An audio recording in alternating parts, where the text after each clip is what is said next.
श्रीखंड महादेव, जहां इतिहास, आस्था और रहस्य मिलते हैं। हिमाचल की बर्फीली वादियों में एक चुपचाप खड़ा है एक रहस्यमयी, शक्तिशाली और आध्यात्मिक पर्वत, श्रीखंड महादेव। एक ऐसा स्थान जहां आस्था, इतिहास और विज्ञान तीनों सिर झुकाते हैं। कहा जाता है, जब शिव ने कैलाश से कुछ समय के लिए संन्यास लिया, तो वे हिमालय की गहराई में छिपे एक विशेष शिखर पर ध्यान में लीन हो गए। वही शिखर था श्रीखंड।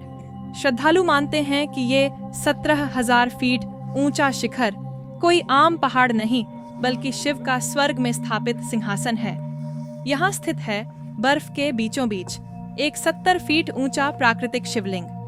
ना किसी मूर्तिकार की रचना, ना किसी राजा का आदेश। ये शिवलिंग प्रकृति की गोद में स्वयं प्रकट हुआ है। लेकिन ये सिर्फ एक पौराणिक कथा नहीं है। लोक इतिहास कहता है कि सैकड़ों सालों से साधु संत इस कठिन यात्रा को करते आए हैं। कोई 20 दिन तक भूखे प्यासे चलकर जाता, तो कोई वहीं पर समाधि ले लेता। स्थानीय बुजुर्गों के अनुसार यह यात्रा पहले सिर्फ नाथ योगियों और किन्नर साधुओं के लिए ही होती थी, जो बिना रास्ते, बिना नक्शे, बस श्रद्धा के सहारे श्रीखंड के शिखर तक पहुंचते थे।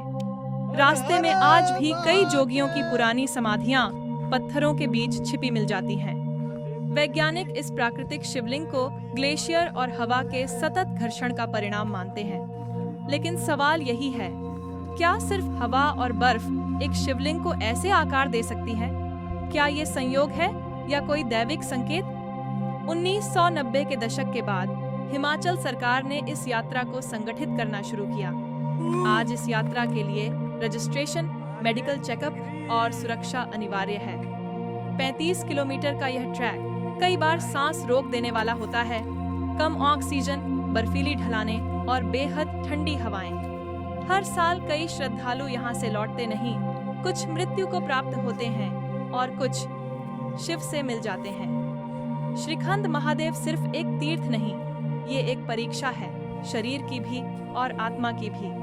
जो यहाँ पहुँचता है वो खुद को पीछे छोड़ आता है, और जो लौटता है उसमें कुछ नया जन्म ले चुका होता है। श्रद्धा से बड़े बड़े पत्थर शिवलिंग बन जाते हैं। भक्ति से रास्ते नहीं, पहाड़ झुक जाते हैं। श्रीखंड महादेव, जहाँ इतिहास मौन है और शिव साक्षात बोलते हैं। यात्रा के दौरान एक वैकल्पिक रास्ता है जहाँ जाने की मनाही है, लेकिन कुछ लोग चुपचाप उस ओर जाते हैं और वापस नहीं आते। क्या ये सिर्फ मिथक है या सच में वहाँ कुछ अदृश्य शक्तियाँ आज भी जागृत हैं? जानिए अगले एपिसोड में।